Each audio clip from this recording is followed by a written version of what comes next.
How to uninstall Bitdefender on Windows 11. Step 1. Go to your Windows 11 and click the search box. Step 2. Search for the control panel, then open it. Step 3. Set the view by to large icons, then open Programs and Features. Step 4.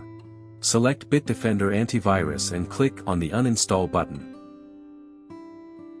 Step 5. Click Yes to uninstall the application in the User Access Control window. Step 6. Click Yes again and wait for uninstallation. Step 7. After uninstallation, click on Finish.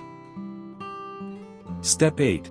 Uninstall Bitdefender Agent if you want, using the same uninstallation method.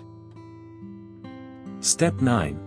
Click on the Windows icon, open the shutdown options, and click on Restart. For more such help and information, visit us at www.antivirustales.com or call us at +1 857 557 6826 +44 161 791 4591.